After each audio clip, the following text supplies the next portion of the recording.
Greetings, armchair fandom maniacs. It is me, Darth Pane, coming to you from the, as usual, hallowed halls of Korriban and the Sith Archives, my home away from home. Come to give you a quick, non-spoilery, out-of-theater reaction to Halloween Ends. As a Sith Lord who's been around a long time, I can recognize a fellow evil person such as Michael Myers, so naturally I would say I've seen most of these movies. I will say that this movie was very good, very solid. It starts off a little bit slow. You have to follow along because it went a direction that I really didn't think they would go. At first, that's not how I expected they would start the movie. That's okay, though. It still worked out really well. And I thought Jamie Lee Curtis, I thought everybody was in it, acted very well, did a great job. And again, I was very impressed with the way the story was not only started in a different way, but it was really built up to an ending that we knew and that it was coming. An ending was coming clearly, but that how they got there was certainly different than the way I would have anticipated. But again, like I said, I would encourage everybody who's time of year for Halloween movies. Of course, it's almost Halloween. Go see it. And if anybody has actually watched any of these movies, not all of them have been great. I mean, the first two were the classic and great. And I was a big fan of Halloween Resurrection. That was my next favorite after the first two. And H2O was pretty good. And The Revenge and Return of Michael Myers 4 and 5 was pretty solid as well.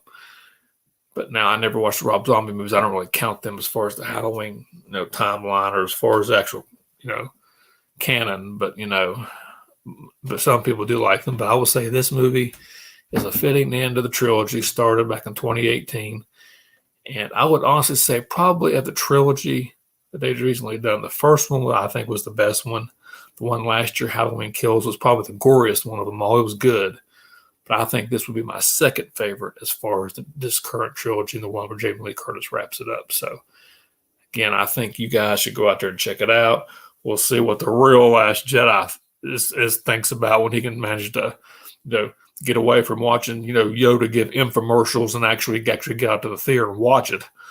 But I mean, what can I say? I guess they might not have a theater in Dagobah, so I guess you might have to hop a space Uber to go to a daggone, theater somewhere in the outer rim.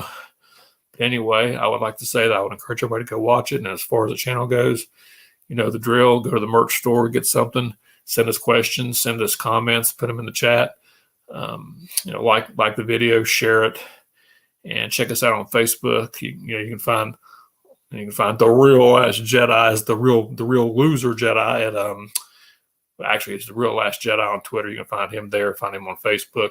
You can find me on Twitter at Ashley Houchins. And again, I would encourage everybody to keep up with the channel, follow the content. There'll be more videos coming up. We're going to have one tomorrow at 3 o'clock where the Real Last Jedi will get out of his Jedi trance and actually decide to grace us with his presence. So I know you'll all be setting your clocks for that. So again, everybody have a good evening, and I bid you a fond farewell and sign off from Korriban.